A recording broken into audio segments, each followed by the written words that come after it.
नमस्कार विद्यार्थी मित्रांनो, इयत्ता 8वीच्या नागरिक शास्त्र सेशनमध्ये नॉलेज अप टू या एज्युकेशन चॅनलवर पुन्हा एकदा आपल्या सर्वांचं हार्दिक स्वागत। बघा मित्रांनो, मागील 2 प्रकरणाचा आपण अभ्यास केलेला आहे नागरिक शास्त्राच्या। आज आपण बघणार आहोत आपलं प्रकरण 3 केंद्रीय कार्यकारी मंडळ। परंतु या नव्या प्रकरणाला सुरुवात करण्यापूर्वी मित्रांनो, आपण जर या चॅनलवर नवीन असाल किंवा अजूनही चॅनलला सबस्क्राइब केलं नसेल तर इयत्ता 8वीच्या सर्व अभ्यासक्रमाच्या अपडेट्ससाठी लगेच चॅनलला सबस्क्राइब करा। चला तर जास्त वेळ न दवडता सुरू करूया आपण आजचा नवीन टॉपिक केंद्रीय कार्यकारी मंडळ। केंद्रीय कार्यकारी मंडळ काय आहे? केंद्रातलं कार्यकारी मंडळ। बघा, आपल्या संविधानामध्ये आपला जो राज्य कारभार चालतो तो संसदेचं कायदे मंडळ, संसदेचं कार्यकारी मंडळ आणि न्याय मंडळ या 3 घटकांनी हे सगळं प्रशासन चालत असतं। आणि त्यातील केंद्रीय कार्यकारी मंडळाची जी काही भूमिका आहे ती आणि त्याची रचना कशा पद्धतीची आहे, त्यांचे कार्य कशा पद्धतीने चालतात, या सर्व गोष्टींची चर्चा आजच्या या सेशनमध्ये आपण करणार आहोत। तर बघा, मागील जे प्रकरण होतं त्या मागील प्रकरणाची जर उजळणी म्हणून आपल्याला थोडं काय शिकलो ते जर बघायचं म्हटलं तर आपण त्यामध्ये संसद म्हणजे काय, भारताची कशा पद्धतीची आहे, तिची रचना कशा पद्धतीची आहे, तिची कार्यपद्धती कशा पद्धतीनं चालत असते, म्हणजे ती कोणत्या पद्धतीनं कार्य करते, हे सगळं आपण अभ्यासलंय। आता आपल्याला केंद्रीय कार्यकारी मंडळ हे कशा पद्धतीनं त्याचं कामकाज बघतं, त्याची रचना कशी असते, या सगळ्या गोष्टीची चर्चा आपण आजच्या या सेशनमध्ये करणार आहोत। तर सर्वात प्रथम बघूया आपण संघ शासनाची रचना। या संघ शासन जे आहे आपलं, या संघ शासनाची रचना कशा पद्धतीनं करण्यात आलेली आहे ते आपण या ठिकाणी बघणार आहोत। तर मित्रांनो बघा, या ठिकाणी आपल्याला संघ शासन म्हणजे काय, संघ म्हणजे केंद्र, संघ शासन म्हणजे केंद्र शासन। केंद्रामध्ये जसं की आता पंतप्रधान मोदी साहेब हे पंतप्रधान आहे, त्यांचं मंत्रिमंडळ आहे, हे त्यांच्या अंतर्गत हा देशाचा कारभार, केंद्राचा कारभार चालतो, म्हणजे हे संघ शासन, केंद्र शासन। आणि संघ शासनाचे म्हणजे केंद्र शासनाचे जे काही घटक आहे महत्वाचे, ते घटक म्हणजे काय असतात, वरती असतो राष्ट्रपती। बघा, या ठिकाणी आपल्याला ती रचना सुद्धा बघायला मिळते। बघा, या ठिकाणी या स्क्वेअर मध्ये तुम्हाला दिलेलं आहे, सगळ्यात वरती कोण आहे, तर सगळ्यात वरती आपल्याला या ठिकाणी राष्ट्रपती बघायला मिळतो, राष्ट्रपती कामकाज पाहतो। त्यानंतर कायदे मंडळ आहे, म्हणजे कायदे मंडळ म्हणजे कायदे करणारे। नंतर कार्यकारी मंडळ म्हणजे ज्याची अंमलबजावणी करणारं। कायदे मंडळामध्ये काय येतं, लोकसभा आणि राज्यसभा या 2 सभागृहांचा समावेश होतो। कार्यकारी मंडळामध्ये मग प्रधानमंत्री आणि त्यांचं जे काही मंत्रिमंडळ असतं यांचा समावेश हा कार्यकारी मंडळामध्ये होत असतो। म्हणजेच बघा, जे संघ शासनाची रचना आहे त्याच्यामध्ये सर्वोच्च पद जे आहे ते आहे राष्ट्रपती। त्याच्यानंतर कायदे मंडळ, कायदे मंडळामध्ये मग काय आहे, लोकसभा कनिष्ठ सभागृह, राज्यसभा हे वरिष्ठ सभागृह। कार्यकारी मंडळामध्ये मग आपण बघितलं की प्रधानमंत्री म्हणजे पंतप्रधान असतात आणि पंतप्रधान त्यांचा हा कार्यभार किंवा हे जे काही कायदे या ठिकाणी तयार झालेले असतात कायदे मंडळाच्या माध्यमातून, तर या कायदे मंडळाचं कामकाज एक कार्यकारी मंडळ अंमलबजावणी करत असतं, त्यासाठी पंतप्रधान असतो आणि त्यांचं कार्यकारी मंडळ म्हणजेच मंत्रिमंडळ असतं। तर मग अशा पद्धतीनं कायदे मंडळ, कार्यकारी मंडळ आणि न्याय मंडळ या शासन संस्थेच्या प्रमुख 3 शाखा मानल्या जातात। आणि अगदी जर म्हटलं तर देशाचे हे 3 आधारस्तंभ मानले जातात। आणि जनतेचं हित लक्षात घेऊन, जनतेच्या कल्याणासाठी, जनतेच्या हितासाठी, जनतेच्या सुखसोयीसाठी हे लोक कामं करत असतात, हे आपल्याला माहिती आहे। कारण संसदीय शासन पद्धतीत कार्यकारी मंडळ हा कायदे मंडळाचाच भाग असतं। कायदे मंडळाचा म्हणजे लोकसभा, राज्यसभा यातीलच काही लोक जे आपले प्रतिनिधी असतात तेच पंतप्रधान कार्यकारी मंडळाचे सदस्य म्हणून कार्यरत असतात। म्हणून कायदे मंडळाला कार्यकारी मंडळ नेहमी जबाबदार असतं।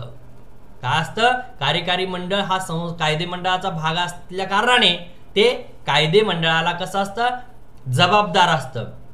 आता राष्ट्रपती एक आहे, नामधारी प्रमुख असतात, परंतु वास्तविक प्रमुख कोण असतं, वास्तविक प्रमुख पंतप्रधान असतात। दोन्ही पदावरील व्यक्तीमध्ये कशा प्रकारचे संबंध असतील सांगा बरं। एक विद्यार्थीनं विचारला, रमानं प्रश्न विचारला की तुम्हाला की राष्ट्रपती आणि पंतप्रधान यातील संबंध कशा प्रकारचे, नक्कीच ते सलोख्याचे संबंध असतात। कारण जरी राष्ट्रपती हे सर्वोच्च पद असलं तरी ते कसं आहे, ते नामधारी पद आहे। तर त्याला उत्तर देताना दुसरी एक विद्यार्थिनी देते, मला असे वाटते म्हणणे की प्रधानमंत्री राष्ट्रपतींना नियमितपणे भेटत असतील, त्या राज्यकारभाराविषयी त्यांच्यामध्ये चर्चा होत असतील आणि एकमेकांना ते सल्ले नक्कीच देत असतील. अगदी बरोबर आहे. नवनवीन कायदे धोरणे याची माहिती ही प्रधानमंत्र्यांच्या माध्यमातून राष्ट्रपतींना देण्यात येत असते. असं हे या ठिकाणी एक कन्व्हर्सेशन होतं थोडं. आता या कार्यकारी मंडळात कोणाचा समावेश असतो, संविधानात त्याबाबत कोणत्या तरतुदी आहेत, संविधानामध्ये हे कार्यकारी मंडळ मंत्रिमंडळाबाबत काय तरतुदी आहेत, या गोष्टी जर लक्षात घ्यायच्या म्हटलं तर बघा त्या ठिकाणी कार्यकारी मंडळ लोकांच्या हितासाठी, लोकांचे प्रश्न सोडवण्यासाठी हे धोरणाची आखणी करत असतं. आणि कार्यकारी मंडळ समजून जर घ्यायचं म्हटलं तर आपल्याला काही गोष्टी माहीत करून घेणे गरजेचं आहे. भारताचं जे काही केंद्रीय कार्यकारी मंडळ आहे यामध्ये 3 गोष्टी लक्षात ठेवायच्या आपल्याला. एक म्हणजे राष्ट्रपती, दुसरा म्हणजे पंतप्रधान आणि त्याचं मंत्रिमंडळ.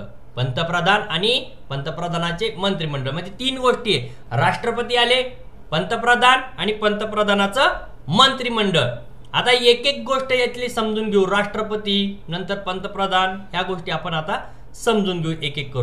आता सर्वात प्रथम बघूया आपण राष्ट्रपती. बघा राष्ट्रपती हे भारतातलं अतिशय सर्वोच्च पद मानलं जातं. जरी ते नामधारी प्रमुख असतात परंतु आपण बघतो कुठलंही विधेयक असेल त्याचं जर कायद्यामध्ये रूपांतर व्हायचं असेल तर त्यावर राष्ट्रपतीची सही ही आवश्यक असते. आता भारतातील ज्या काही संविधानामध्ये तरतुदी केलेल्या आहेत त्यानुसार राष्ट्रपती एक असं पद आहे, सर्वोच्च आहे, ते राष्ट्राचे प्रमुख आहेत. अतिशय सन्मानाचं आणि प्रतिष्ठेचं ते पद असतं. भारतीय प्रजासत्ताकाचं प्रतिनिधित्व ते करत असतात. त्यानंतर संविधानाने देशाची जी काही संपूर्ण कार्यकारी सत्ता आहे ही राष्ट्रपतींना बहाल केलेली आहे. देशाचा जो काही कारभार चालतो, राज्यकारभार चालतो, हा कोणाच्या नावाने चालतो, तो पंतप्रधानाच्या नावाने चालत नाही तर तो राष्ट्रपतीच्या नावाने चालत असतो. तरी या सगळ्या गोष्टी जरी असल्या तरी सुद्धा प्रत्यक्ष व्यवहारात मात्र जेव्हा प्रत्यक्ष कारभार चालतो तेव्हा मात्र पंतप्रधान आणि त्यांचं जे काही मंत्रिमंडळ असतं हे राज्यकारभार करत असतं. म्हणून आपल्याला संविधानात्मक प्रमुख जरी राष्ट्रपती असले तरी ते पद कसं आहे, नामधारी संविधानात्मक प्रमुख त्यांना मानलं जातं. आणि प्रधानमंत्री हे कार्यकारी प्रमुख असतात. प्रधानमंत्री हे कार्यकारी प्रमुख असतात आणि राष्ट्रपती हे नामधारी संविधानात्मक प्रमुख असतात. ह्या 2 गोष्टी आपल्याला या ठिकाणी अगदी हायलाइट करता येतील की राष्ट्रपती हे नामधारी संविधानात्मक प्रमुख आहे आणि प्रधानमंत्री हे काय कार्यकारी प्रमुख आहे. संविधानाने संपूर्ण सत्ता ही जरी राष्ट्रपतीच्या नावाने चालत असली तरी सुद्धा जी काही राज्यकारभार आहे तो प्रत्यक्ष पंतप्रधानाच्या माध्यमातून चालत असतो. त्यानंतर राष्ट्रपतीची निवड बघूया आपण कशा पद्धतीने होते राष्ट्रपतीची निवड.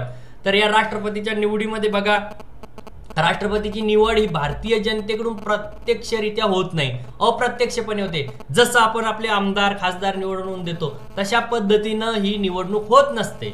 ही निवडणूक कशी होते, अप्रत्यक्षरित्या होते. भारतातील जे काही सर्वसामान्य मतदार हे राष्ट्रपतींना थेटपणे निवडून देत नाहीत, परंतु आपण जे निवडलेले आपले प्रतिनिधी आहे आपल्या प्रतिनिधींच्या माध्यमातून राष्ट्रपतीची निवड होत असते.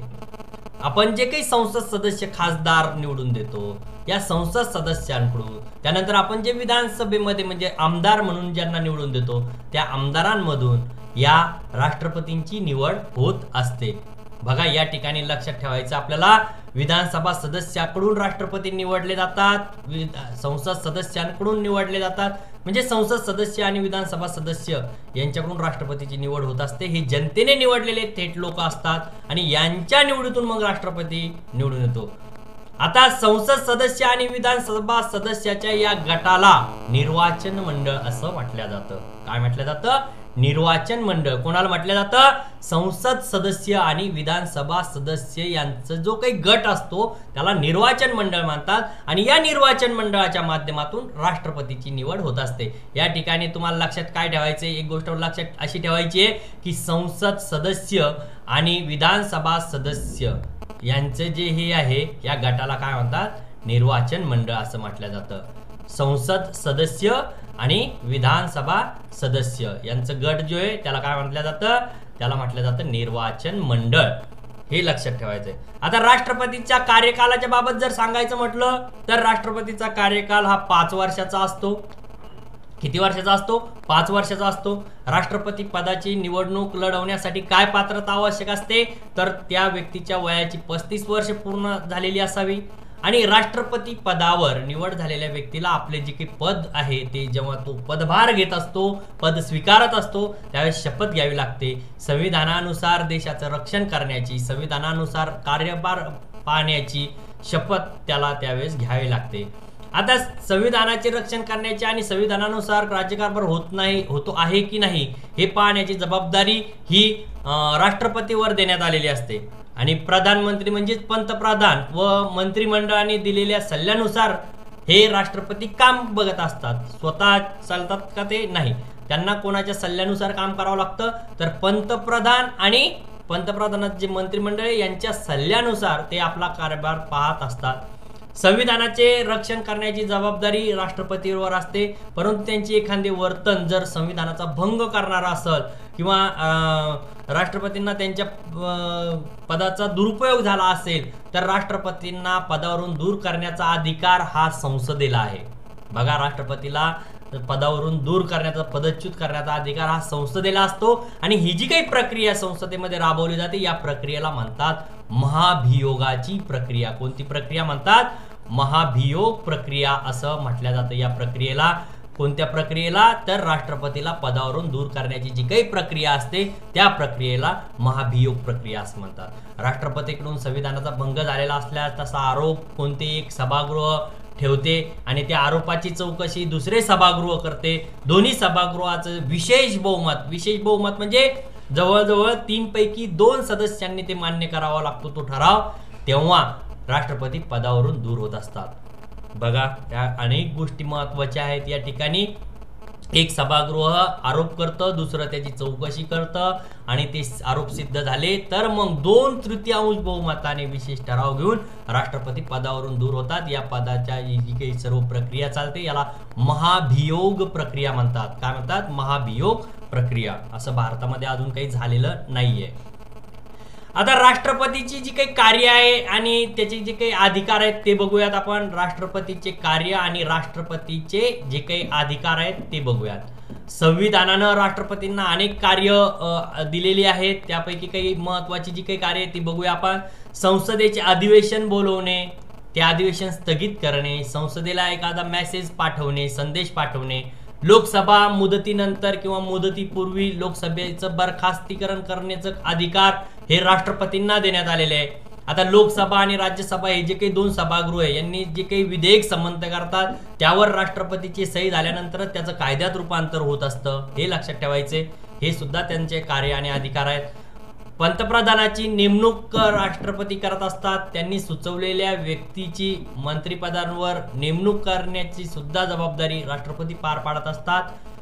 परत त्यानंतर सर्वोच्च आणि उच्च न्यायालयाच्या न्यायाधीशांची नेमणूक जी असते ती सुद्धा राष्ट्रपतींच्या माध्यमातून होत असते. सर्व राज्यांचे जे काही राज्यपाल असतात, मुख्य निवडणूक आयुक्त असतात, ही जी काही महत्वाची पद आहे या महत्वाच्या पदावरील व्यक्तींची नेमणूक ही राष्ट्रपती करत असतात. संरक्षण दलाचे 3ही दलाचे संरक्षणाचे म्हणजे नेव्ही, आर्मी आणि एअरफोर्स या 3ही दलाचे सर्वोच्च प्रमुख हे राष्ट्रपती असतात. युद्ध आणि शांतता याबाबतचे जे काही अंतिम निर्णय ते राष्ट्रपती घेत असतात. राष्ट्रपतींना काही न्यायालयीन अधिकार सुद्धा देण्यात आलेले आहेत.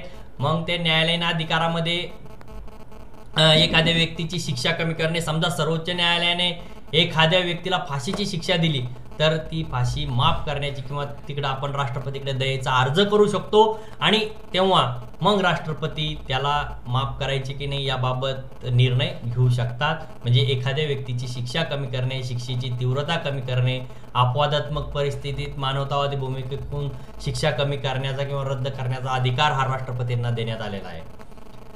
आता देशात जर एखाद्या वेळेस काही संकट असेल, नैसर्गिक संकट असेल किंवा एखादी युद्धजन्य परिस्थिती उद्भवली असेल तर राष्ट्रपती त्या ठिकाणी आणीबाणी जाहीर करतात.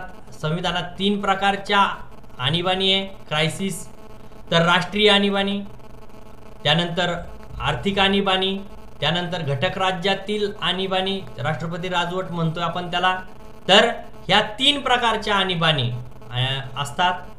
आणि देशाच्या संकटकालीन परिस्थितीमध्ये, गोंधळाच्या परिस्थितीमध्ये असे निर्णय हे राष्ट्रपती घेत असतात. राष्ट्रपतीच्या अनुपस्थितीत, त्यांच्या गैरहजेरीमध्ये त्यांचं जे कामकाज आहे ते उपराष्ट्रपती पाहत असतात आणि उपराष्ट्रपतीची निवड ही संसदेच्या दोन्ही सभागृहाच्या सदस्यांकडून होत असते. बघा, उपराष्ट्रपतीची निवड संसदेच्या दोन्ही सभागृहांच्या सदस्यांकडून होत असते आणि उपराष्ट्रपती हे राज्यसभेचे सभापती असतात. राज्यसभा हे जे काही सभागृह आहे हे त्याचे ते अध्यक्ष असतात.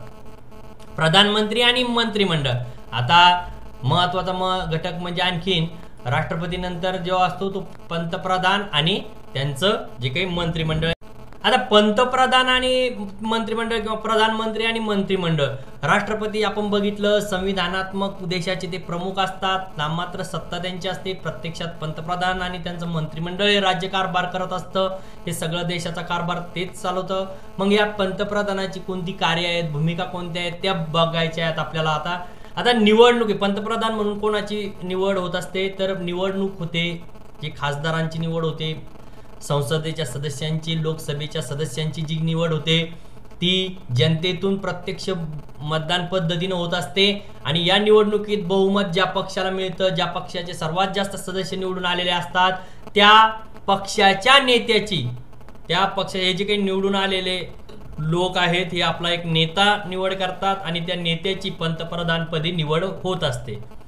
त्याच पक्षातील प्रधानमंत्र्यांचे जे काही विश्वासू सहकारी असतात त्यांचा मंत्रिमंडळात पंतप्रधानाच्या सल्ल्यानुसार राष्ट्रपती समावेश करत असतात. पंतप्रधान असतील किंवा अन्य मंत्री हे संसदेचे सदस्य असणं आवश्यक असतं. बघा, जे काही मंत्री म्हणून शपथ घेतात किंवा मंत्री म्हणून कामकाज पाहतात ते संसदेचे सदस्य म्हणजे लोकसभेचे किंवा अथवा राज्यसभेचे सदस्य असणे गरजेचे असतं. परंतु ते जर नसतील तर 6 महिन्याच्या आत त्यांनी संसदेचं सदस्यत्व मिळवायचं असतं.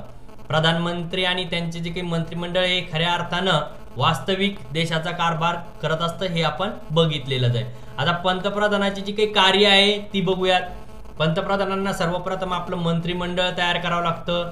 आपल्या पक्षातील विश्वासू सहकार्यांना ते त्या ठिकाणी अनुभवानुसार, कौशल्यानुसार, कार्यक्षमतानुसार, त्यांच्यातील तज्ञतेनुसार मंत्रीची निवड पंतप्रधान करत असतात.